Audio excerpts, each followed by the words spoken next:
and you're just a bitch. Leave me alone. Go away. Go away. What are you doing? You don't want to be here. Like, bitch, the way that I'd be like, I'm eating you. Yeah. So anyways. Maybe she should. The housewife should have taken a bite. That would have been great. Kidding me?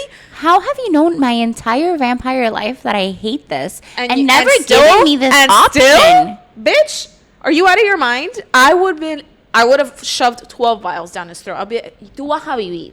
You're gonna fucking live now. So where does she go next? I'll tell you where she goes next with absolutely zero effort, because this is Sirius's life. Zero effort, all reward. Hi everyone, welcome back. I'm Ale. And I'm Carla, and this is Booked and Buzzin'. From bestseller to hidden gems, we're going to be sharing our thoughts, reviews, and all the latest buzz in the book world. Today we're going to be doing a chapters 31 to 40 recap / read through with us. Yep, deep dive kind of with our opinions. Mm-hmm. And today, because we're actually meeting when the sun is out. Yeah. We're not going to be yawning, and we'll probably be a little bit louder. Yeah. Yeah. And we kind of wanted to just get some cappuccinos. Yeah. We have coffee right now. Yeah. Don't criticize how I'm holding the mug, because there's like lipstick stains on this side, and I'll hold the mug however the fuck I want. How about that? But you know what's cute? What? Our mics are opposite, and so are our mugs. I love that. Which, by the way, cute. I think we're going to get new mics also to alternate. For sure. The old faithfuls, I think, will stay, but I think it's just like a vibe thing. Yeah. Like how we're feeling that day. Yeah. So look out for that. But what's very important is that we've decided a couple things. Yeah. Number one, we have one red mic. Mm-hmm. We need to. Which we need to. So we're going to be getting our red mics for those episodes in books that we are like, what is this? Yeah. That we're just not loving or we have strong opinions on. Mm-hmm.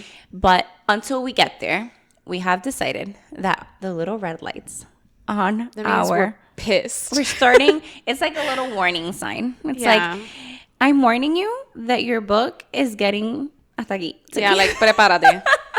And then we'll roll out our red mics. Yes. So it's a little new fun thing. You can see that things are not. This is what's happening now. Right. Yeah.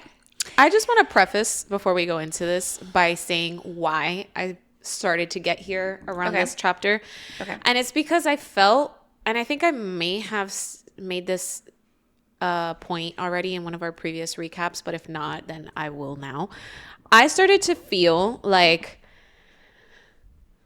what else? You know, like, and I don't like when an author makes me feel like that, Rebecca Yarros. Not that I'm comparing Callie to Rebecca, because I do think that she is a better writer in terms of the way that the book reads. But it kept being, every fucking chapter was something new. And I was like, can we finish the previous plot point? Can you give me like a recap? Like, can you give me like, okay, so this happened and now we have the answer to this. Or like, this is the challenge. And you know what really started to fucking get me? Oh, wait, when did that happen?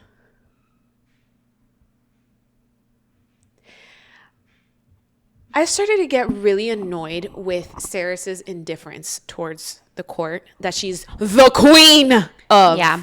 Yeah. Like, really, really annoyed. Because here's the thing. Either be the queen or don't. Okay? Exactly. You chose, for whatever fucking ulterior motive, which we still don't know, still hasn't been mentioned, you chose to, like, be sworn in as the queen of this blood court. And you are literally never there. Never. You're always doing something else. I know. And it's like, you never have time for it. And it's pissing me off, because it's like, I'm going to go into it more, because I think it happens more towards the end of this recap. But I just started to get really annoyed that it was like, okay, Sarris has a problem, and then Sarris never addresses the problem, and then there's a new problem, and then never addresses it, and then, oh, look, it got solved by itself, new problem. And it was just like, can we focus on something? Yep. And I know you're watching this probably and you're being like, okay, but the main problem was the rot. Right. She's not dealing with it, right? No. Kingfisher is. Correct. Kingfisher's trying to figure out how to fucking stop the rot. Yeah. What is she doing? Busy work. Going into the forge once. She's always on her way there. She's always on her way there. But no, she's always on her way somewhere. Yeah. Is what bothers me. And then people will try and talk to her and she's like, I can't do this right now. I'm super busy. I'm so busy. Doing what? Doing what? What are you doing? What is so busy about you? I don't want to give specifics because we're done with the book, so I don't even remember what chapter what happens in until we go through this. Okay. But as we go through it, I will tell you, like, dude, I got so fucking pissed off here because of this. So that's why this is red. Because I felt like in the beginning of the book, it was very exciting because stuff was happening every chapter. And I was like, okay, interesting. Oh, now we know this. Oh, that explains that. But then it became a thing where it's like, you're getting all the answers, so there's no payoff. Yeah. And also, like, it's just new challenges, new this, new that. Like, oh, now Zovana's a problem. Oh, look, Foley. Oh, look this. Oh, look that. Yeah. And then it gets solved, like, without any effort. Yep. Without any effort, without any struggle. Yes. And you and I love the struggle. Yes. And I can understand not everything needs to be a struggle, but, oh, girl, something. Her runes, like, her locking her runes. Oh, she just dipped in the Quicksilver. What the fuck? That took care of it. What the fuck? The end of the 30s, or the chapter 30 leaves off with her going to find Tal after, like, coming out of the Quicksilver and fighting all those people. So we already know that she locked that room. Yeah. She didn't fucking do shit. Nothing. Like, nothing. She's like, let me run to the... whatever. Okay, I'm sorry. I literally can go off on this. Let me just say, did she or did she not? Did Adina not tell her, you need to find a book, it's urgent? Where has that effort been? We're on chapter 31, and have you looked for a single book other than what they told you to take on fucking locking your runes? She's like, this is of the utmost importance. You need to find that fucking book. She's not like, what library is it in? She's like, okay, ask a question, bitch. I'd be like, where though? Like in Bellicon, in the Winter Palace, or like in Kalish, or here? Where? Doesn't fucking ask anything. I know. And then she spends like the next fucking 15 chapters walking around in hallways. She's always walking somewhere. Walking somewhere or fucking Fisher. Those are the two things that she does. That's all she does. Nothing the fuck else. And it's like, bitch, she was in the forge one time. Once. But she's always on her way there. But it never gets there. Never gets there. And like, what is she trying to do at this point? I think we need to learn how to prioritize things, Saris. Because like, I would be like, fuck, okay, this is my priority. I need to get this shit done. And she's just like, oh, there's this new thing. I need to go to the forge. Like, what the fuck? I'm telling you, the only reason that I don't have a red mic right now is because I'm trying to pace myself. I know. I just wanted to give that disclaimer. So if you're really enjoying the book, I'm sorry, but you're not going to hear many positive things from me right now. You're not, I don't know. Also, I feel that we'll talk about it. Let's just get into it. Okay. So we're just going to go through each chapter and give our opinions on it more or less. Yeah. But just as a little recap, right? 31 opens up and Ceres went to go find Tal. Oh, look, she's going somewhere. Which, by the way, doesn't achieve shit, but we'll get to that. Yeah, and then Fisher is on his way to transport the fox to a safe place. The fucking fox again. Fox, okay. And then one of the things that I found interesting in this chapter was that he's on the way over there to leave the fox in the room. And he's like, my magic doesn't work here. Tal had to like... ward Ceres' chamber. Like Tal had to do that. So I'm like, ooh, are we getting jealous vibes from Tal? Like, are we gonna go somewhere with this? So I remember feeling that way.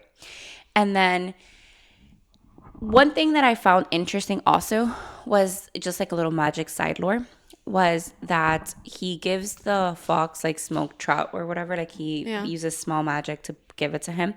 But then he said somewhere else he's taking it from something else. So I found that interesting. So it's like, okay, so you can make something appear but you're taking from somewhere else. So I don't know what that might mean. I guess it's like her trying to like give you a better understanding of how the magic works. Kingfisher enters the library. His mission is basically leave the fox, I'm gonna go find Foley. Yeah. Right? So he finds Foley. We get a little bit of background where we know that Foley was the son of Warwick Brimstone, which was the advisor of King Rurik, which was Carrion's dad. Yeah. Was he Carrion's dad? Was that Carrion's dad? I mean, I'm glad you're on my level. I don't know. Was he? I am starting to feel a little bit suspicious about the whole Carrion being the king thing. Yep. But okay. Yep. Yay.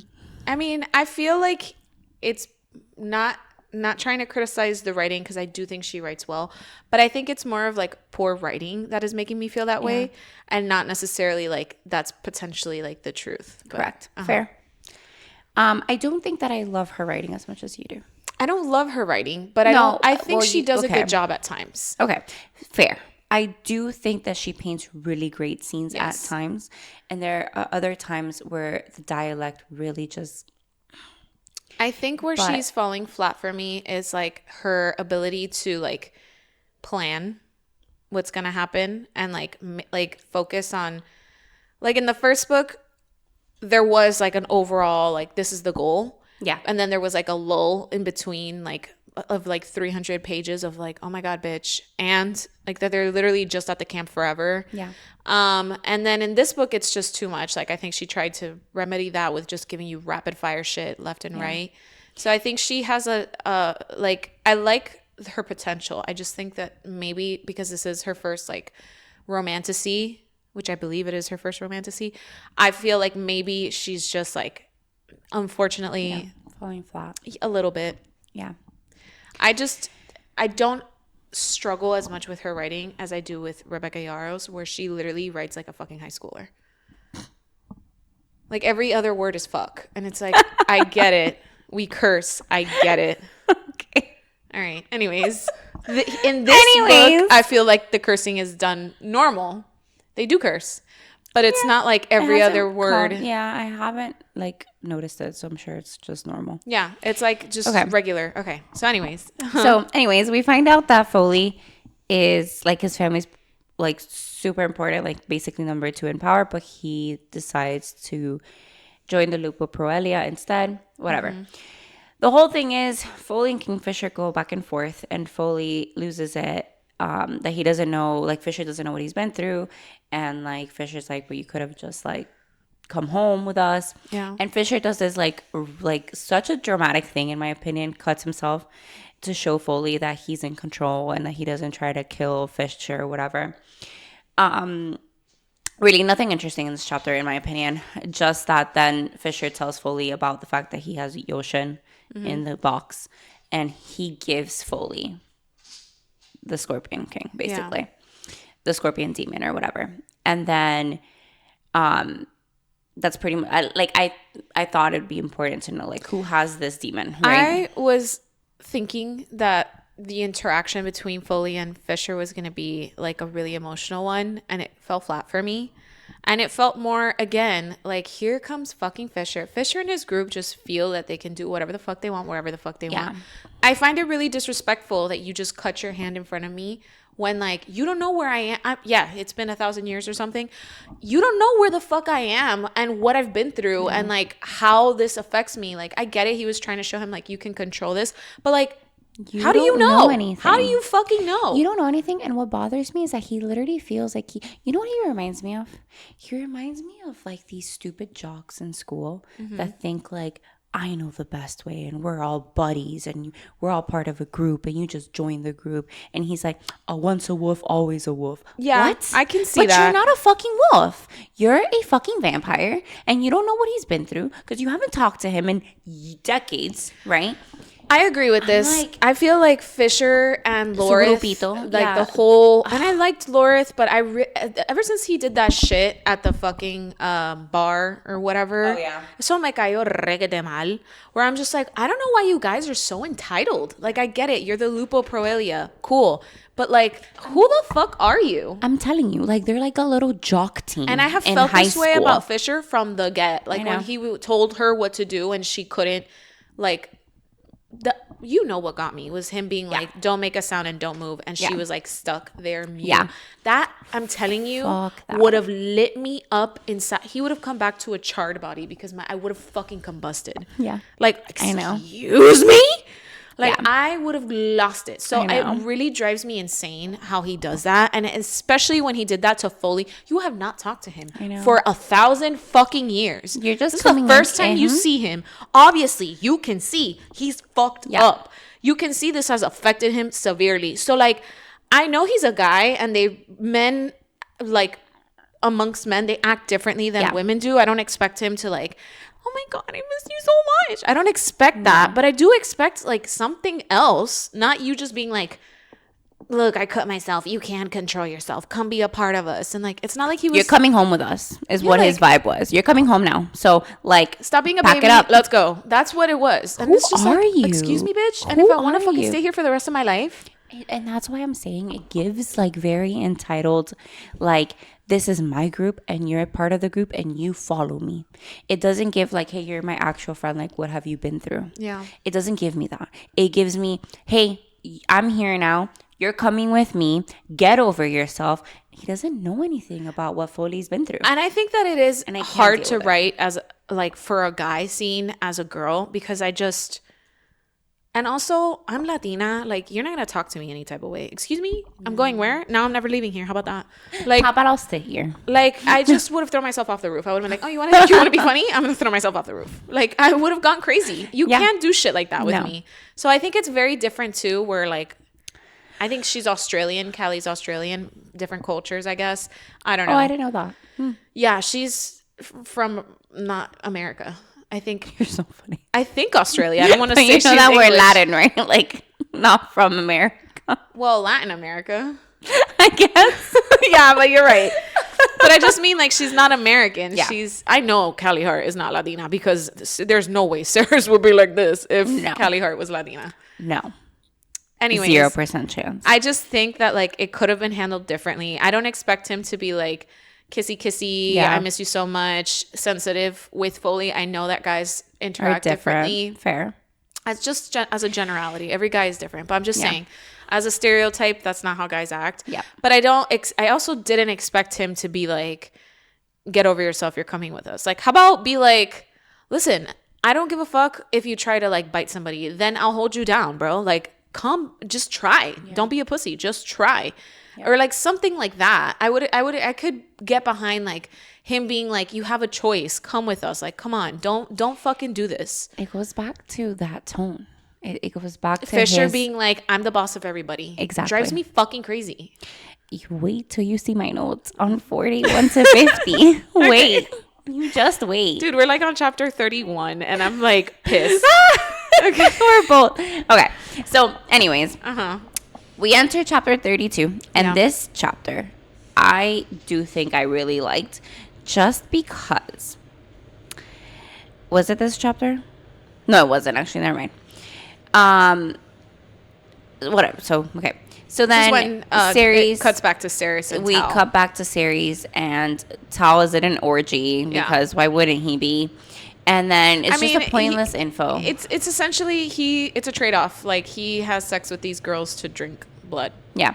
And it's consensual. Like, they make it very like, no, he's not being a bad guy, which, like, whatever. Who cares? But we're full of bad guys here, so. I did like this chapter though, because she's like, she goes to Tal and she's like, hey, what the fuck? Why was there some guy guarding the door?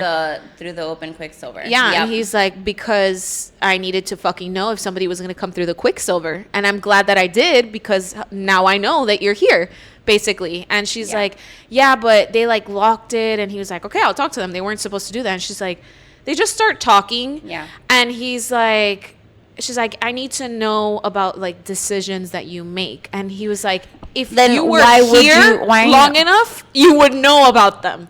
But you're not. I don't ever. understand how she wrote her like this.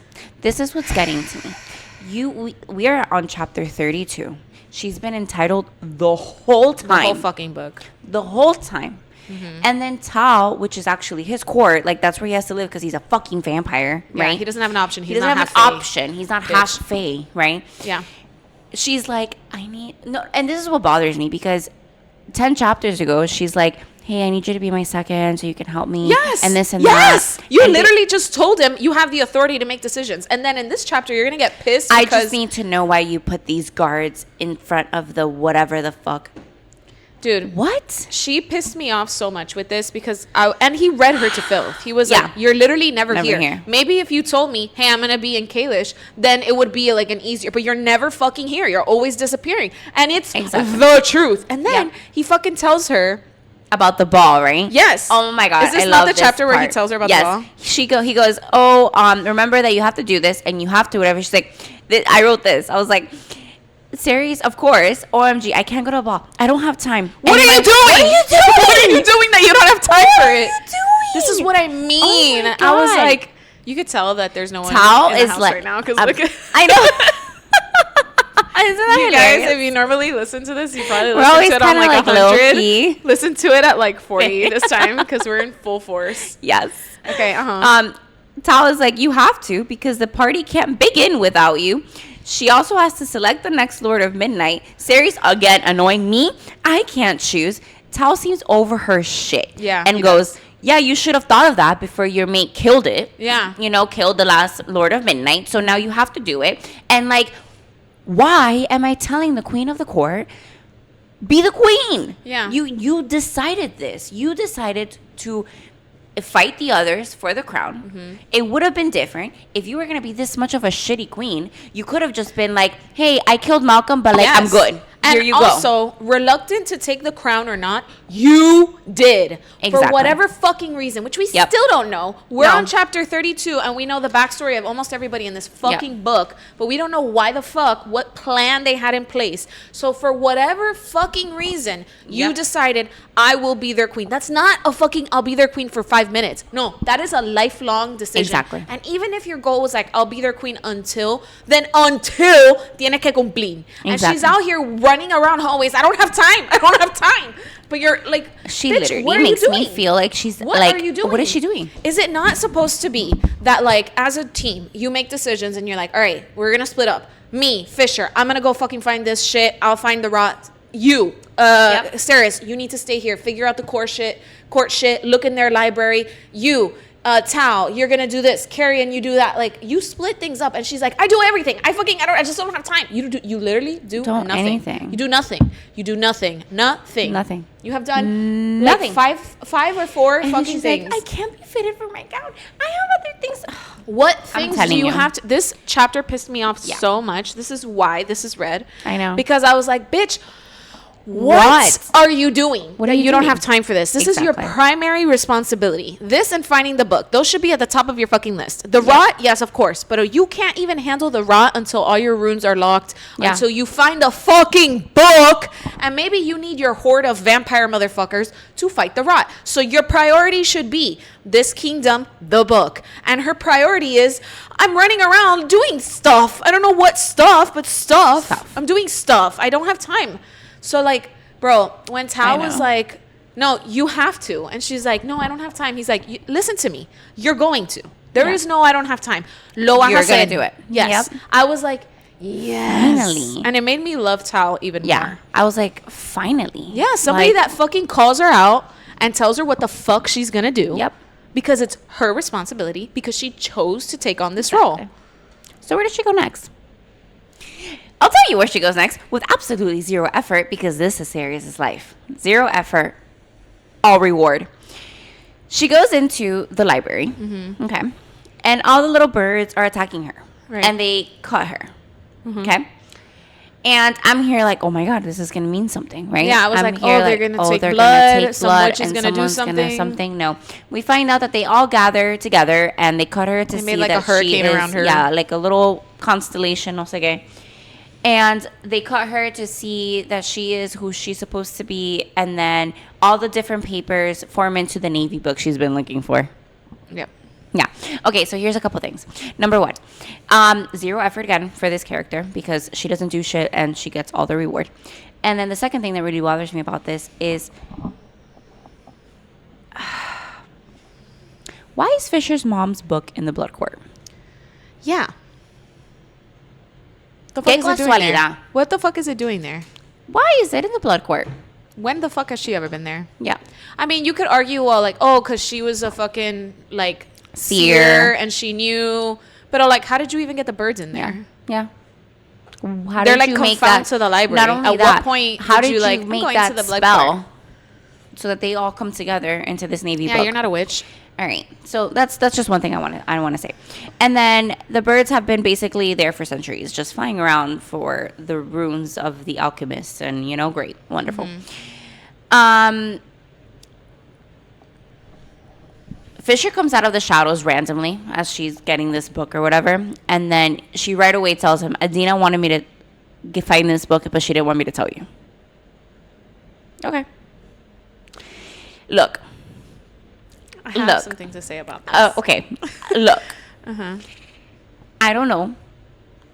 I understand that every relationship, every marriage is different. I don't see myself keeping that secret. I'll be honest. I don't. But it's the way that she delivered it that makes me feel like you just have zero ability to think through your own opinions. You have no personality. So here's my thing with the book that I was like, okay. She tells him, all right, your mom didn't want me to tell you about this book, which I haven't been telling you about it, but now that I found it, I'm going to tell you about it. And she gives it to him. He opens it, reads the first page, closes it, gives it back. Yeah. She could have just opened the book and then read it herself, because what it says is, if she gives this to you, she's the one. And been like, your mom didn't want me to tell you this book, but here it is. Like, bitch. I know. That was so stupid. I know. As far as like, would I keep that from my significant other or not? I don't. That's not really how I maintain my relationship. We're very transparent and we tell each other everything. But if, for example, Kingfisher, who's so volatile, like, I could see the mom being like, oh no, you can't read this, because if you do, you can't know about this book, because if you do, you're gonna massacre like a whole city just to get it to her. So if I was Saris and I've known him for 2 months, I would probably keep the secret, just because I'd be like, oh, I don't know why, like maybe it's because she thinks that he's gonna like burn the book or just do some fucked up crazy shit to protect me. So like, for knowing him for 2 months, yeah, I'd keep the book from him. But as soon as I opened it and saw that shit, I'd be like, close. Fisher, your mom told me not to tell you about this book, but I found it. I can't hide anything from you. Me personally, I don't see myself in a situation where I wouldn't give my husband the book, but that's also, I also have known him for longer than 2 months, so it's different. And my husband's not a fucking asshole. Yeah, he's not crazy like Fisher. So that's one thing. Yeah. So then you find out that in this, with the whole book thing, that Adina says that if she does show him the book, then they are stronger together. So no, sorry. Which is stupid, because I've known him for 2 months. Yeah. And she's like, she tells Fisher that she's proud of him and that she remained there because it was necessary and she was happy to see him live, blah, blah, blah. Chapter 34. If I gave a fuck about Fisher, that would matter to me. Yeah, but I I didn't. So I was like, this is stupid. And also, why are you testing me beyond the grave? Like, just fucking... The rot is about to destroy the whole world. I don't have time for this shit. Now I actually don't have time. No, but Ceres has a lot of time. Because she also is starting to plan the ball. Yeah, she's planning it. And in this chapter, she's planning it, and she's trying to figure out the Noble Blade. Kieran is having an existential crisis about who he is, and then Archer annoying as hell. Yeah, I don't like Archer. I'm sorry. He's just so annoying to me. I agree. I don't know if we're pesadas. I think we might be. I don't think so. Because I'm just like, oh, my lord, and you're so important, and my ancestors lived through your king's reign, and everybody was so just, and like, it's nice, but it's like getting to this point where I'm like, the thing is for me that it's like, you introduced yourself as this, and like, I don't care. Like, I don't care about her, so why would I care about you? You know? Yeah. I feel like, I understand, for the sake of brevity, there's certain steps you have to skip, and this is supposed to be a trilogy with potentially 2 other spinoffs on other characters in the book. Yeah. But like, I don't give a fuck about Archer. I just don't. Like, you're an extension of Fisher. I don't fucking like Fisher. The whole first book, Fisher's a dick. So like, why would I care about this little rock Cole running around being like, master? I don't care. I don't. And then also Ceres being like, let's be friends. Like, bitch, I want you to call me by my... Oh my God. It's just like... Give it time anyways, is my I thing. know. Give things time. It's so hard for me when things are forced to feel anything, and that's And, why well, I don't feel and what shit did for I the say? Fox, and I don't feel shit for the fucking Cole. But what did I say in Quicksilver? Every single relationship in the Fae and Alchemy series is forced. There's nothing that came natural. There's nothing that came the only like one I a wouldn't slow say that burn. about is Carrion and Sirius. I do feel like a friendship there that they've known each other. I think forever. that she gave all her energy to Carrion's character. Is all I'm gonna say. I don't know. Carrion is pretty cool. I like him. Every other character except Carrion has zero depth for me. Yeah. Zero depth. I don't see, Fisher's been through so much. Lorith has been through so much. Ren lost his twin. Like all this shit, and I don't feel depth to any character except Carrion. Yeah. And I will stand by that. So, anyways, before I get there, we find out that Carrion found out that the fire sprites are dying and some shit because no sé qué. And then all of a sudden Archer gets taken by a feeder. And Sirius is like, we need to save him. Yeah. And just for the brevity of like, why are we going to dive into this when it really does not matter at this moment. Matters for the future. Sirius and Carrion save him and takes him to the forge. Yeah. Right? So Okay, so now- the feeder got him. Yeah. And he started like bleeding his molten Right. shit. Right. And it killed this was Right. like one of those weird feeders. It wasn't a regular one. Right. One of those, like, the Right. ones that nothing dies even when they behead it. So Okay, the good fact point. that it killed him had them like, what the fuck? And it was because Archer's...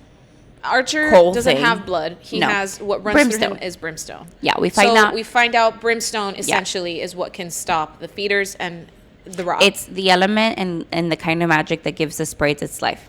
Right. Kills the rot.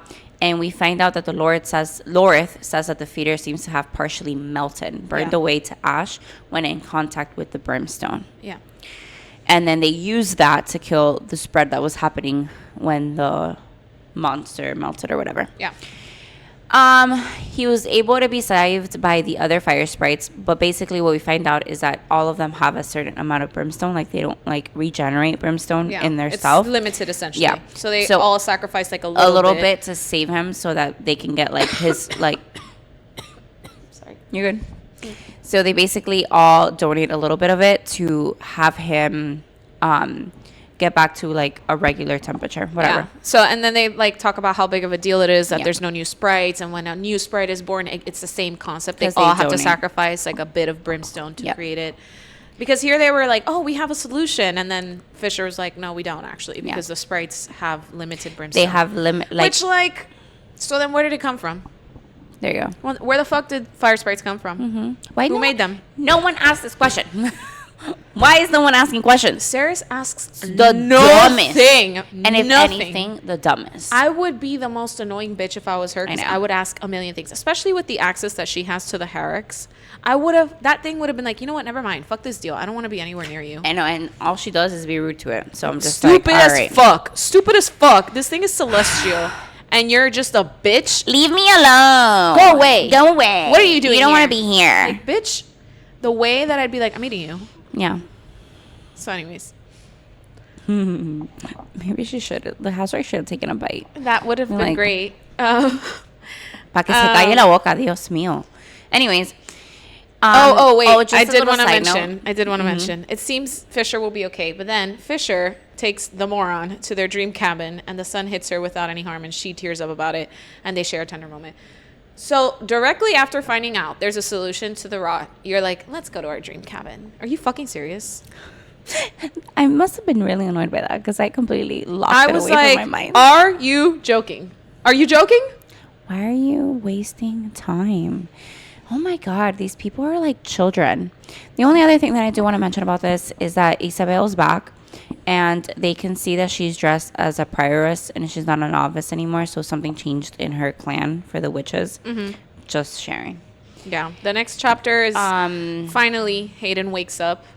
Archer comes to tell them. Yeah. He tells her that Madra painted her, like, we're talking about Hayden now because this is like Hayden and Sirius' like. Yeah. Hayden approaches her with apprehension. Yeah, So very he's, much like hesitant towards her. Yeah, and he's basically saying that Madra painted her as like a martyr and that she was killed by the Fae rebels, and and because Ceres died, they gave all of the people Madra told in the people that Ceres was a loyal informant. Exactly. So it pissed off her whole ward. So her whole ward was she's a fucking spit traitor. her name. Which they're all dying of thirst and hunger. Madra gave them all rations, and you expect me to believe water supply. You expect me to believe they threw it away? Her, yeah. This is how I know that you don't know a country that's actually struggling, because and I don't want to get political, but you know what? But I come from a third world country, and I know for a fact that because it's currently happens, like people do what the fuck they need to do to survive. Correct. People are dying. So when the government is like, "Hey, we're gonna record all of you saying that you fucking love it here, and we're gonna give you water, and if you don't do it, we're gonna kill you all." Do you know what they do? They say, "We fucking love it here," to get the extra food and water. So this is just so unrealistic to me. This writing, you know what? I do hate to get political. I really don't. I love politics. I hate them. I know, but she actually does hate them. I'm the one that's always telling her, "Did you hear this happen?" Yeah. And here's the thing. But I have tried really hard not to get into politics, and I won't in this podcast. But I will say that is actually very tone deaf for me, especially because we are Latin. So tone deaf. Yeah. We understand we know what our countries have been through. Yeah. And so when you hear this, right, and they give them extra food rations and triple water supply, and everybody's like, Ceres threw them away and cursed Ceres. Ceres cried when she took a bath in the first book because she couldn't imagine that much water. You expect me to believe that a mother that has children at home would say, "Fuck Ceres, I'm gonna pour this water and food out," rather than be like, "My children need this." Bullshit. Absolutely. Somebody who has an elderly parent that's dying at home is going to say, "Fuck this water. Let me give." No. Dude, anybody, even a young person, like a young adult that has to go out and find food or work for their family, isn't going to drink the water, isn't going to eat the extra food. It was just so unrealistic to me. I was like, "Ay, por favor." And it also, it shows me, like, you really don't know what, like, groups that suffer are like, because people change in their struggle. Yeah. Like, you can listen to me, and this is what I mean by, like, I don't want it to get too political, but I do have a very strong opinion about this. How interesting it is that you have very strong opinions about what you would or wouldn't do if you were in a specific scenario, but you literally would not know what someone has to do or what they would be capable of doing, or what pride would plummet in need of food and water. Yeah. Okay? So you can't sit here and tell me that people won't do what they have to do to survive or for their families. Absolutely not. That part really did piss me off, because it's such a, like, I've seen it. It's part of my culture. It's part of my life. I grew up seeing things like this. Like, I know what it's like to see in real life. And like, I remember growing up and having so many questions, because I was fortunate enough that wasn't my situation. But like, I remember my mom and dad explaining things to me and being like, "You don't understand. There is no other choice." And then going and actually seeing it, and like being in my country and seeing it happen and being like, "Oh my God, this sucks." Like, I get it. And then también conformándome me too, because what am I going to, you think I'm going to try and get arrested now? No. Like, it's just like, this really upset me, because I was like, in no world where they're suffering as much as they are in the fucking, even just like, and this is why the Hunger Games is written so well, Katniss. She was like, "Yo me conformo. It's fine. I don't care. Fuck. Yes. District 12 is the best. Like, I love the Capitol." Because she was like, "If I don't fucking do this, they're going to kill my family." Yep. I need to get on the line, because if not, I'm going to lose everybody I love. Yes. And so it's just like the death that is totally, absolutely missing. It was such a small comment, but it really upset me, because I was like, this is so unrealistic. I've never, like, if you look at stories about North Korea, again, I'm not trying to get political. I really don't like doing that. I think politics are very decisive. Yeah. And I think this is a channel where we're just like trying to have fun and talk. Yeah. So like, I don't want that to become this. But if you just use your eyes and look at like North Korea, where there obviously is a lot of struggle and pain there. And what is shown to the world is not that, because the people are like, "We love it here," because they don't have another choice. Yeah. And you never know what it is until you're there. Yeah. Right? So, but I guess this is interesting. I'm not going to go into a tangent here, but I do feel like we've read our entire life. We love reading. And it's interesting that as we grow into adulthood, I always heard books are political. I always heard books have like a deeper purpose. Yeah. It's not just a story. But now I'm really understanding that. Yeah. Now I'm really understanding, like, do you know or you do not know what you're writing? And I don't even want to blame her for that. No. Because it's like, I'm not a big fan of people being like, you should have done your research on this and known that in 1981, this person did this one thing. And that's why they're problematic. I don't like that because it's like, it's not fair. No. But I don't know. I guess it just hit me a little differently because I have experienced that kind of I just want to mention this because I feel like this is one of the first times that I've really thought it through, and I'm like, I can see why people have that opinion. Yeah. I am not in, maybe this changes. I'm not in the opinion that I need to know everything about an author to be able to read the author, or like I need to be in agreement with everything. I'm not like that. But I do understand certain opinions like that. Yes, I agree. But I don't want to like make this channel about that. It's just, I wanted to just mention this specific part really did piss me off. Yeah. Honestly, this whole interaction between Hayden and Sarah's pissed me off. It continues. Because it does, because she gets super pissed at him. So yeah, it continues with Sarah and Hayden, where Hayden is like,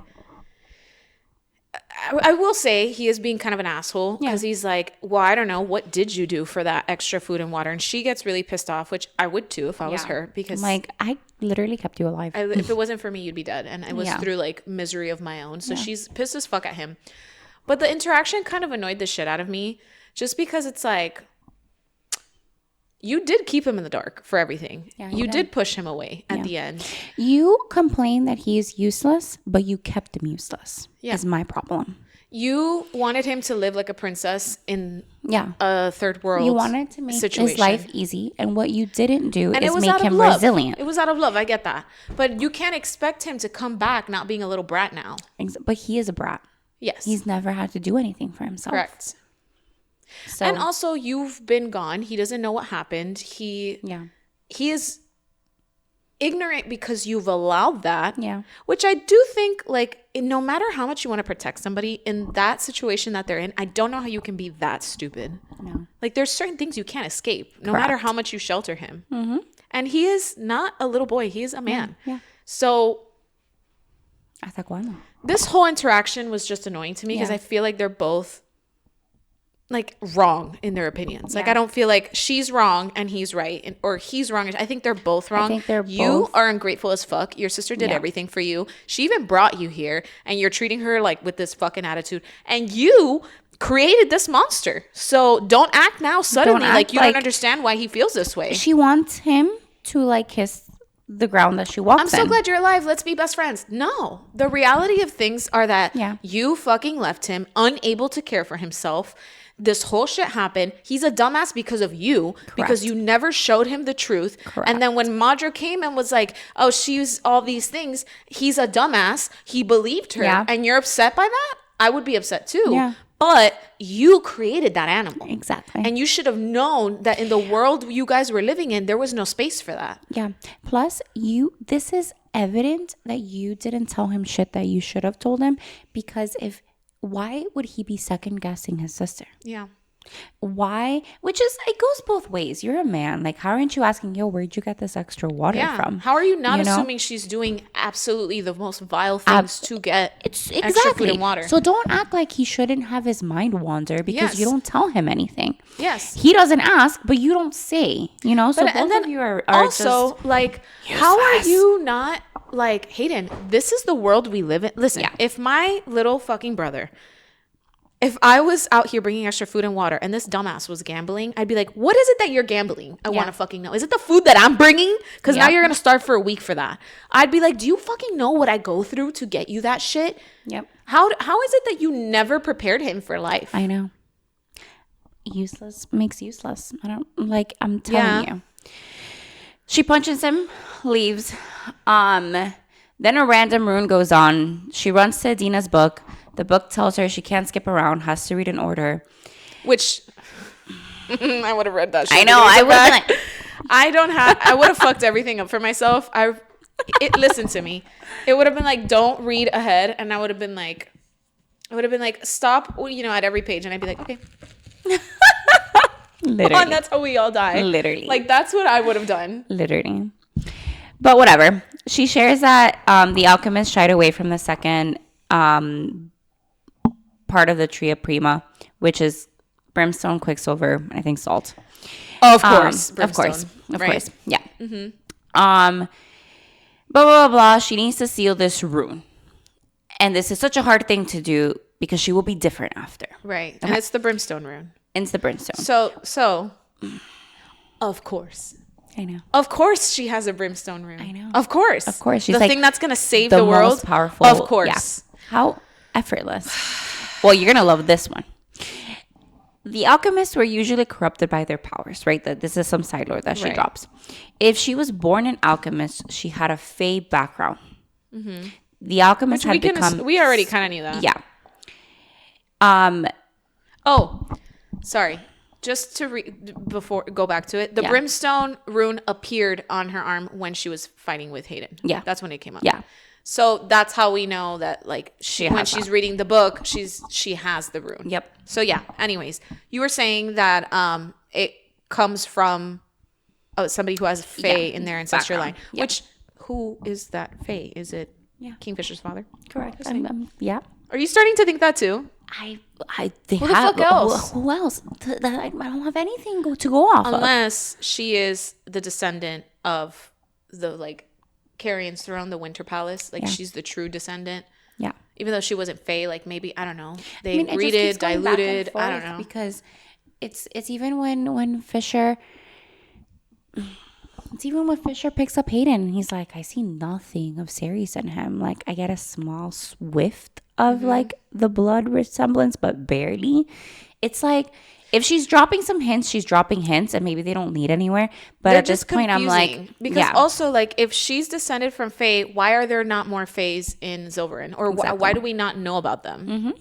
Because it would have had to have been several Faes mixing, like, down the line with humans for her to be so human looking and have such little power on her own until she, like, finally we find out she's an alchemist. But that's all she can do. But she's like the most powerful alchemist that has ever happened. But it would have to be so many lines of, like, 1,000 years of diluting that. And Fae don't really have kids like that. No. So where the fuck did that come from? Yeah. Anyways. So anyways, the only other thing that you find out in this chapter that's interesting is alchemists sometimes became so intertwined with Quicksilver that they merged to become Silver Eyes. Like, they have, like, silver eyes, like they're heralds of the gods. Yeah. And I put a question by, like, Fisher. Like, I know that they say that he got, like, the silver in his eye because he dipped into the Quicksilver without a relic. But, like, how much do I really know about this book? You know? So I'm just like, maybe Fisher's more than what we think he is. Maybe. And then we find out that Ren is missing. Yeah. Significant issue? No, not really, because no one gives a fuck about anybody in this book. I mean, we find out later, but whatever. It's one Chapter of those 37. Another sex scene. Yay, great, annoying. So here are my notes on this. I was like, I literally look at my note. Sex scene, annoying as always. My notes are LOL at Kingfisher not reading his mom's book, because if you think I'm not reading that whole fucking thing, you're wrong. Like, I'm just too chismosa. There's no fucking way. There's no fucking way if my husband was like, oh, your mom wrote me this book, that I would not read that shit front to back 50 times just to be like, and what does she mean by that? Like, and why didn't she want me to get this book? Like, I would, not only that, I would, like, look for invisible ink, like, light or something. I'd be like, I need to know absolutely everything. That's just me. Then I put Sarah and Fucker Smut, and then Sarah reads the next page of her book, and they set off to the vampire ball, even light ball thing. Okay. Chapter 38 is the vampire ball. Tal comes up to Ceres, and bows. And Fisher notices ink on his chest, which he's never had before. And he's like, oh, that's weird. Why? So we note that, right? Everything continues. Tal says he wants to renounce the blood oath in front of everybody, which Fisher is like, what the fuck? Why? Because that's apparently like a disgraceful thing when you're renounced. But this is what bothers me, just really quick, because Fisher goes, okay, Fisher's offended by this. Yes. Right? Por tanto que you guys are together, how do you guys not know that? Like, how does Sarah not be like, oh, Tal wants to do this? But more importantly, Fisher goes, like, I know what this entails. Like, it's going to be a bad experience. Yeah, he acts tells like nothing to Ceres. He's like, do you know what this is? And she's like, no. And he's like, oh, get ready. Oh my God. Yeah, another stupid moment in between them where it's like, why would you not tell her that? You know she knows nothing. Yeah. Why would you not tell her that? Yeah. It goes back to the beginning where she bites him and gets doesn't suck the blood, and then he gets a boner because he gets like, it's just, why aren't you guys talking about that? I don't know. It's so I think she weird. wants the moments to be more like, I don't know. I guess she wants us to be more surprised in the moment, so she keeps Fisher quiet. But I just think it's like you're doing it the wrong way. Not only that, but you continue to keep the relationship shallow. Yeah. There's no depth. There's no like. Still at this point, there's no depth for me. No matter how much they have sex and talk, like I just don't. No matter how much in her head she's like, I love him. He's the best thing in the world. I don't believe it. I guess it would be helpful if they had a moment where they could explain, why do I love you? Like, what is it about you that I love? But they don't. They don't have that. He's just like, I love everything about you, and she's like, me too, and that's it. Yeah. So basically, he disavows her. He disavows she throws her up everywhere. Yep. To give back the blood that Tal gave her. Blah blah blah blah. Then all the applications for the Lord of Midnights come through. Yeah, so there's a few. There's a few. None of them are relevant. Important. The only one that did kind of like took a little longer because we were talking about him was one of them was his name is Kavan, and he used to be a soldier for Kingfisher. Yeah. So Kingfisher notices like, and he blocks Kingfisher too. He's like staring at him the whole fucking time. And basically Fisher's like, oh my God, I never realized that Malcolm was coming to the battlefields when we were done and turning everybody that was dying. Yeah. And, like, just to fuck with me. Literally, how naive are you? But yeah, how fucking stupid are you? Like, for real. So you're thinking that everybody just died when there's a king of vampires here out to get you. Okay, great. It's fucking stupid, especially with how obsessed he was with you. Yeah. The second interviewee was, I don't know how to say this, Ibanwe. And she was once an alchemist, which is a very interesting thing to know. Yeah. She's a very old vampire. She assisted with building the castle and weapons. And she's basically pitching herself. But during all of this, Zovena gets involved. Because of course she does. Yeah. She starts to mock Ceres for not wanting to continue to wage the war. Because what happens is that Ibanwe is like, oh, I can be great because we're going to continue the war. And this is what I was like, you're such a fucking idiot. Ceres is like, well, what's the end goal of this? Like, what is the end goal of the vampires? And she's like, we're going to try to take over the entire continent and have everybody be a blood slave. And we'll have blood farms. And it's like, would this not be the first thing you find out as queen? And you find out at this even light ball by people who are interviewing. Like, this is what I mean about her just like carelessness, her lack of care for this court. You should have already known that. How do you not know? You should have known what Malcolm was doing, what were their active, like, these are our active campaigns. These are the things that we're working on as a kingdom. This is what we need. Regardless of whether you hate or love the vampires. This is where we have all our hordes. Like, you should know all of this, and you know none of it because you have not. This is why it's red. Yeah. You don't care. You don't give a fuck. And so you're sitting here, you look stupid because you don't know any of this. Yeah. She's pitching it, and she's also being condescending towards you. Yeah. And this is why I don't actually hate Soveta. Because she's coming in like you don't. Yeah, but like she's right. She is, but she's a bitch. I don't give a fuck. I love that bitch. Because at least she's coming in being like, you are useless. Because Ceres is useless. So I agree with every point Sovena gives. Because Zovena's not doing it for the greater good of the kingdom. She's doing it out of like spite that like I should be queen and not you. Fine, because she'd be a better queen. No, Zovena has something in her that's disgusting. And because of, if it was somebody else clocking her like Tal, I would live for it. But because it's her, and I know that what she's doing is she's just trying to make her look stupid in front of everyone, I don't appreciate shit like that. I do, because she should be made to feel stupid because she doesn't give a shit about anybody else in that blood court. I don't agree So for me, I don't mind Savannah. I think that I she's get where clocking Savannah's her. coming from. And I think that she has every right to clock her because this is her court. This was her father's court. She knows that this girl is useless, doesn't even care, doesn't even try to be a part of But their even court. if she So did no. care, Zovena would be the same person. Maybe, but at least she wouldn't deserve it. But because Ceres deserves it, I get where you're coming from. I'm good. I don't fuck with Zovena. So the only thing that I did note during this is that Zovena starts mocking her, and Sarah is not wanting, because Sarah doesn't want to continue to wage the war. So Sarah has a candelabra restrain Zovena by the throat, commands her to be still, and then sits. like puts her feet on. She tells her to be still and silent on the floor, and then she props a chair in front of her and uses Zovena's back as a footrest. And I was like, yeah, that's what I would do. Well, no, I'm not that creative. I'd kill her, but that's pretty great. Damn, you got far. Listen, if this, okay, here's the thing. You're not going to like this. But this interaction gave me nothing for me, because if it would have been if this would have been Aelin, I would have been like, Yeah, I get you. but because it was serious, I was like, you act like such a tough ass. Yeah, that does bother me. No reason. Like, you're not. You do nothing. I see where you're coming from. It's just I have an issue with Zovena, so it kind of is like, I'm like, you're separate from each other in this. Look, I don't But love you're right. or hate Savannah. I really don't. But I don't hate her because she's right. You are right about Ceres in this situation. I'm not trying to take that away at all. So I won't dispute that. I'm just saying, like. Anyways, so yeah, that leads us to chapter Ceres 39. brings Foley out Yeah. to apply for the Lord of Midnight. And that makes everybody lose their shit. Yeah. Let's get into whatever. Alga tries to get in her head. Honestly, Yeah. a whole lot of nothing really. A lot of happens. nothing. If Yeah. what ends up happening didn't happen, it would have mattered. But because but everybody let's was get to enraged, Everybody's Alga was enraged. pissed. Ceres announces that She's picking him.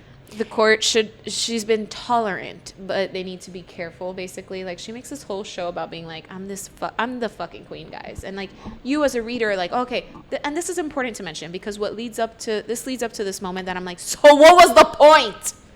But anyways, she's like making this whole fucking thing. Huh? I'm sorry, but no.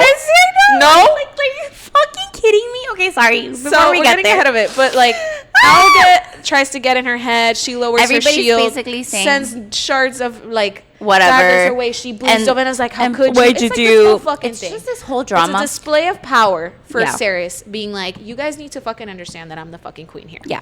But here's the thing. This is interesting because everybody's like, why the hell would this person, Foley, be a part of this when he's never sworn fealty to Malcolm? Right. Foley comes in and be like, I didn't, but I would swear fealty to her. Right. They're like, right? he's not a part of the court, so he can't. And he's Yeah. like, well, I'll be a part of the court. I'll swear my fealty to her. Not to Malcolm. Right. Which, fair, fine, whatever. Kind of solves that problem. Kind of solves that problem. They're dancing, and you're like, okay, a lot has happened. I know, but I have to say this one part before we Okay. get into that part. Okay. Can I get the red Yeah, mic? go ahead. What is it? Okay. This quote. Ceres is dancing with Fisher. Oh my god. Oh my God, Carla. I just skipped it because I was like, I don't care. I love them so fucking much. No other emotion came close to this. Not the hatred for Madra. Not the hurt over Everlane. Not the worry for Run. The world could be ending, and my love for this male would outstrip my fear. Sometimes I felt like I would burst open from how overwhelming that feeling was. This is lust, not love. That's me. This is lust, not love. Like that, they didn't write that. Yeah. Okay. What do you mean that the Madra, who has basically starved you your entire life, the most experience you've ever had, not 3 months with this motherfucker. Yeah. This is infatuation. I'm sorry. So here's what I wanted to say towards that is that I know that feeling that she's describing, not the lust. I know what it feels like to love someone more than I hate anything. Fair. Like, I know what it's like to be like, I love you so much that this love that I have for you is the greatest thing that I feel. Yeah. I know that In feeling. 3 months, right? Not in 3 months. Okay, thank you. That is a buildup. That takes time. Unless, it's like you have a kid and that's Yeah. like an immediate love kind of thing. But like, Well, yeah, that's this what I'm talking about. specifically, what she's talking about, a relationship with this man, it is a buildup. And like, you could argue that, okay, but they're fates, mates, whatever. So like, that's why. But like, even that, like, love does not come like this. No. Love, yes, you can fall in love very quickly, but Yeah. this intense type of like, Yep. I love you more than I love myself. I love you more than I could hate somebody. Yep. That is a buildup. That comes with time and with struggling together and with seeing how your partner interacts with like certain situations. Exactly. What has Fisher done to deserve that love? Nothing is what I'm saying. It's like, I read this paragraph and I'm like, I know this girl is. You know who deserved that love? Rysand. Don't you dare. No, I would never. Okay. I agree. I was like, She bitch, was about to I punch will me. cut you. No. But honestly, that did come to my mind where Yeah. I'm like, they were mated for so long. They were mated in books 1, 2, like, right? The entire Yeah. first book, the entire second book. She doesn't find that till the end of the second book. Mm-hmm. And nothing was faked for me. Yeah. There was like, she's attracted. She got a little jealous. Mm-hmm. He like left. He came back. It was like a thing. Yeah. Not this. I almost feel like some of these authors are copying out writing a good love story The by buildup. the mating. Where is the yearning? There's no yearning. And that's what I'm saying. Like, they use the mate bond in their books to skip that. They're Yeah. like, they're mated, so they like love each other. Yeah. And it's like, I don't know. It It's not doesn't my hit vibe. for me. It doesn't hit for me. So anyways, sorry. I Yeah. had to say that. Okay. But, no, I have to say something else. Okay. Okay. Fisher goes, you know that if you wanted to, you don't have to bare your teeth because I got you. Like, you can soften up. What is her favorite color, Fisher? What is her middle name? Oh my God. How does she like her coffee? Like, this bothers me so much because it's like, I'm why do you expect... That stuff takes so much I'm time for telling someone you. who's guarded. Yep.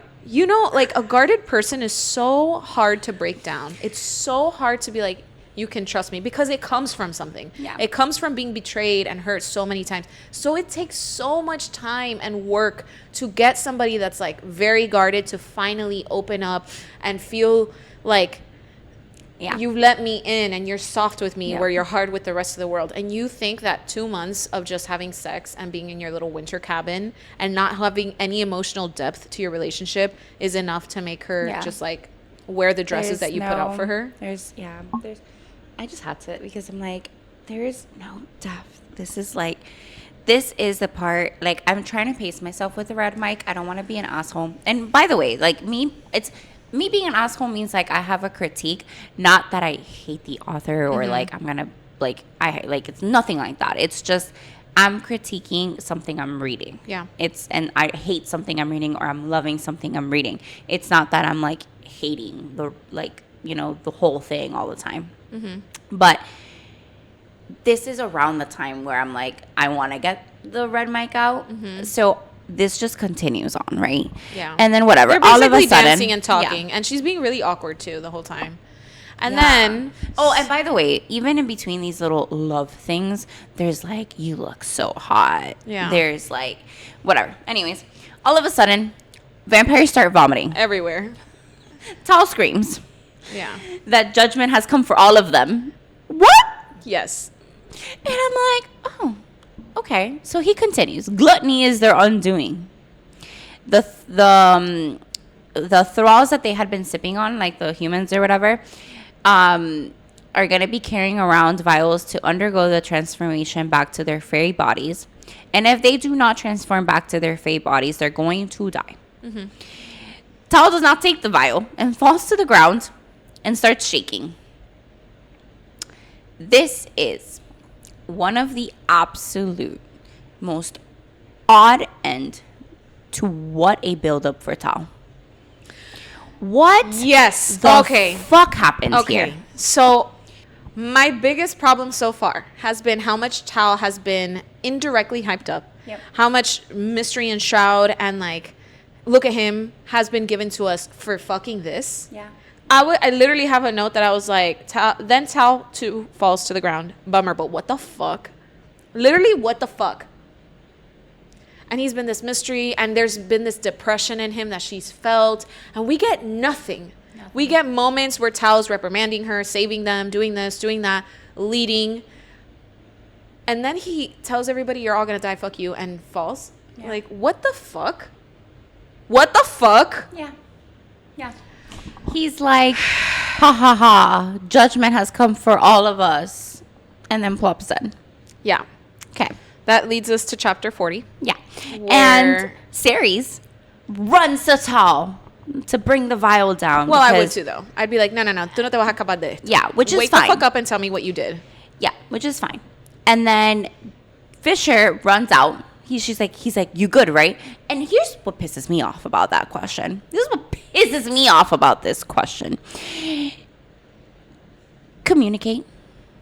What do you mean? You have a whole auditorium of like dying vampires that are probably going to go crazy. You don't know what they're going to do trying to save themselves. Yeah. Right? You don't know the state of the world in this moment. Mm-hmm. And you're like, okay, be right back.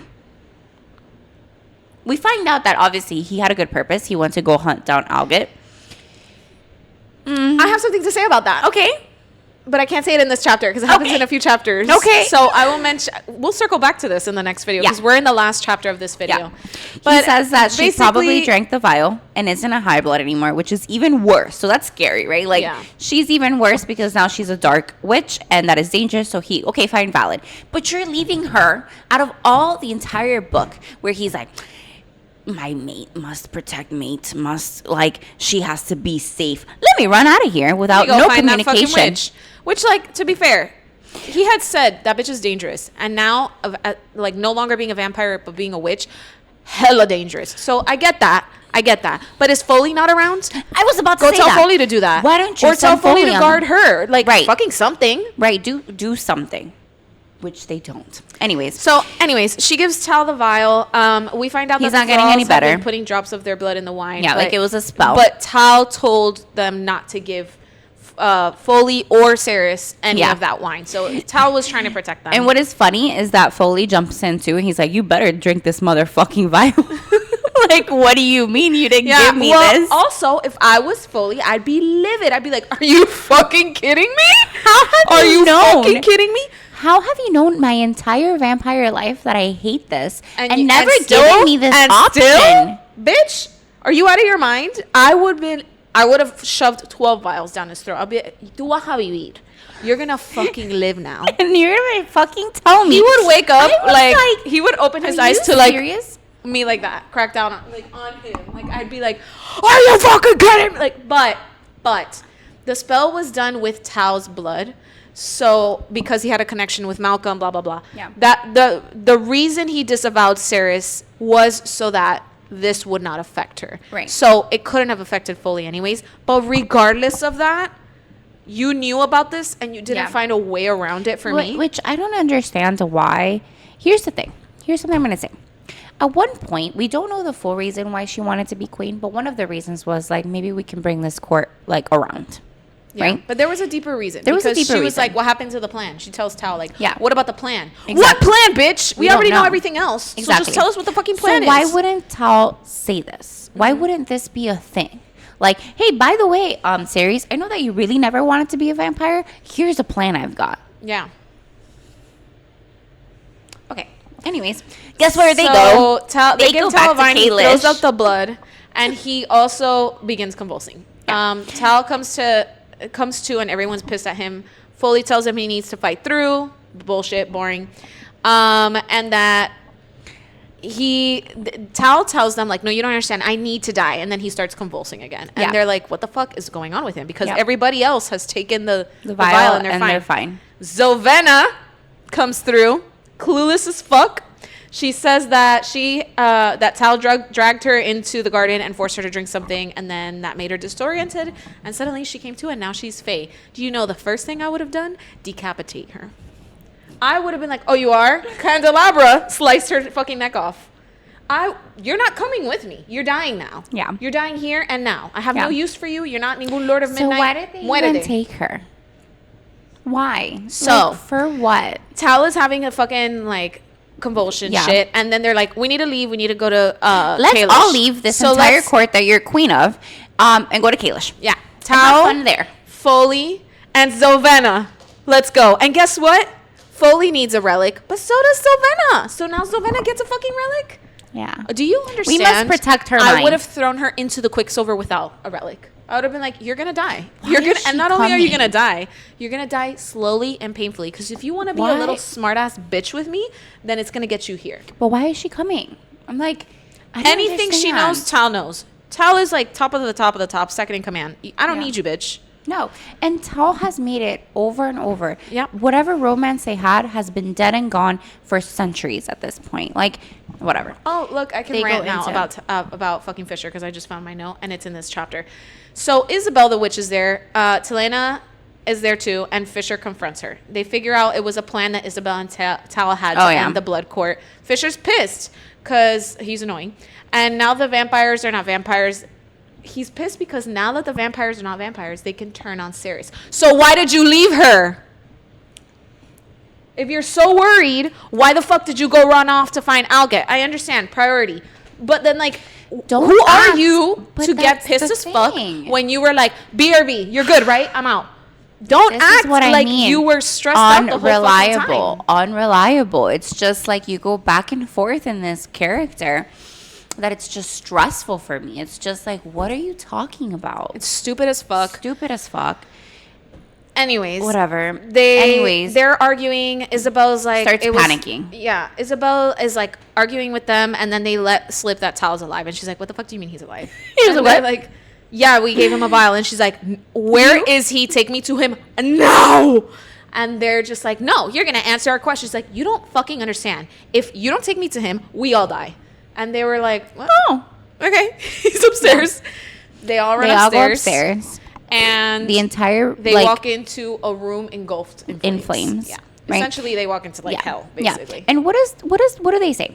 If she can't undo this spell work, it's going to open a portal to hell. Yeah. Okay. So a few things here, ladies and gentlemen.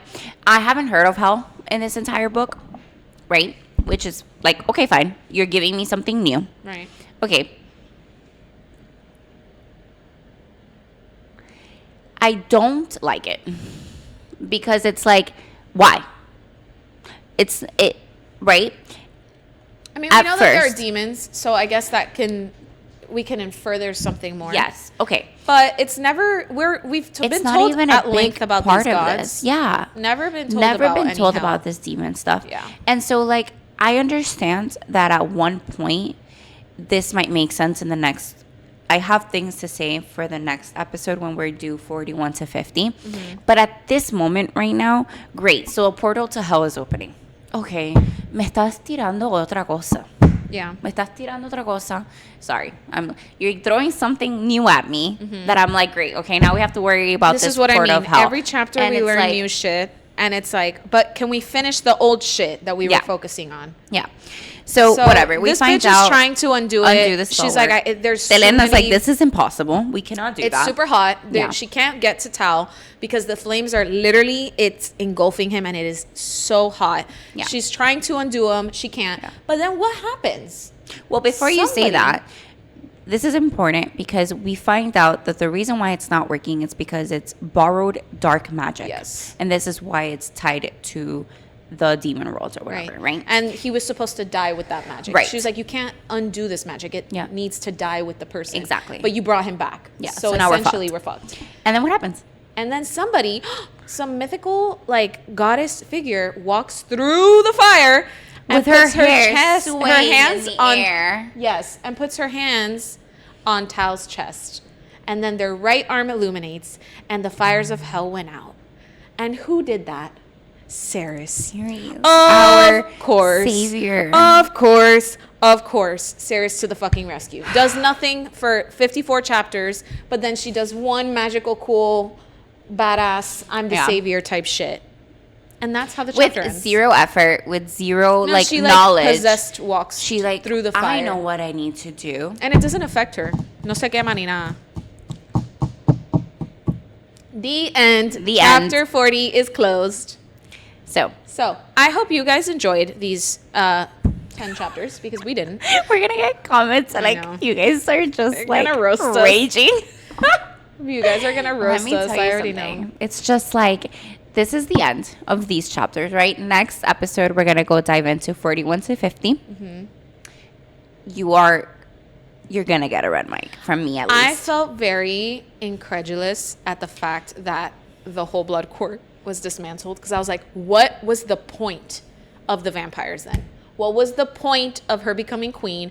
What was the point of her integrating into their society, which she never fucking did? She never did. What was the point of all of this? What was the fucking point? There was just to have the court end. Yeah. And Tal says like they were never gonna be good, like they were too corrupt, But they here's needed the to thing. die. Here's the fucking But then thing. why would you even come No. up with a plan to try and Even save if them? Fuck the plan. I'm sorry, but listen, even if they had it, fuck the plan.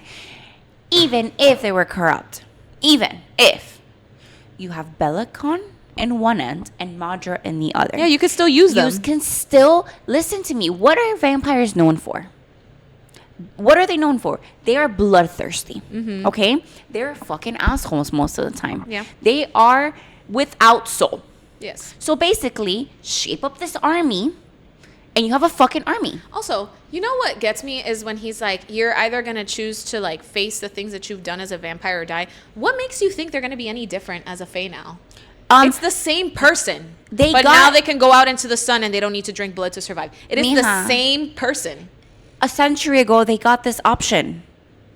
Malcolm decided to stay that way and make more of the him. same person. What magic switch do you? It's like They okay, all in the got Vampire that Diaries, chance. we talk about the humanity switch. There is none of that here. No. This is just who the fuck they are. Correct. So what makes you think that like now suddenly they're gonna be like, what have I done all these years? As if they didn't have a choice. Foley had a choice. Foley stayed up there. He said, fuck that. I'm not going to drain people. That's not what I want. Yeah, but Tal that's had like a choice. 1%. Tal has made decisions to not be a horrible fucking guy. That's 1% of the entire court. He was compelled for certain, because Malcolm made him for certain things. But like, what the fuck makes you think that these people are just going to like suddenly be like, oh no, all this time I've been killing people? As if they didn't fucking already know that. Yeah. I just felt like this was such a pointless fucking book then. Like, this was so pointless. The main theme is the fucking vampires. And for what? For fucking what? Yeah. Yeah. So because of all of this, I need the red mic next. It's also a lot of questions that come with this that still have not been answered. Like, what happens to all the thralls then? Like, all of the, like, little, like, everybody that you have made one of those disgusting vampires that just yeah. What happens to them? We don't Who know. commands them? Because now the vampires that turned you are no longer vampires. Maybe they die. We don't know. Mm-hmm. Yeah. So those are chapters 31 to 40. 31 to 40. So anyways, just a little recap on this. Like, I know this was very intense, but I feel like this is kind of like a build up to our next episode because at this point, I feel like, I'll be honest, the interest in this book died for me somewhere around 30. I can agree with that. Okay. For me. No, I thought you had a little bit more I tolerance. did, like up to 35. Okay, so for me, it was like 28 to 30. I was like, I think I'm done. Yeah. You had a little bit more tolerance. Yeah, but around I think the at late this 30s. point, we're both like, yeah. So I will say, this has taken us longer to read than I originally thought. Oh my God. Because once we hit 40, I was like, I don't want to do this. And I dragged my fucking feet all the way to the end. She finished it before I did because she was just like, I can't do this anymore. I just need to fucking finish this book. Yeah. And I was like, texted her. I was like, I'm I staying can't up and I need read to today. I finish have to do this. dishes. Like, I'm just like so busy. Like, I did anything but read this fucking And then I book. texted her. I was like, you need to finish this shit Yes. because we need to be over it. Yeah. So unfortunately, this doesn't look well. This No, doesn't it's not look looking like good. it's gonna go well. It's not looking good. But again, respect to the author as it is, and at the same time, we're not liking And it. if you like the book, it's no hate or shade towards you. It's just difference of opinion. Let us know in the comments how What you you felt think. about these 10 Yeah. chapters. Were you pissed? Were you happy? Do you think have that another development take? Maybe you have more tolerance for this. Maybe you have a better way to look at it. Maybe you have more hope for the third book and it's going to tie in. Like, sure. But for me, it's hitting low. Yeah. So thank you for watching, and we will be back for chapters 41 to 50. See you next time. Bye. Bye.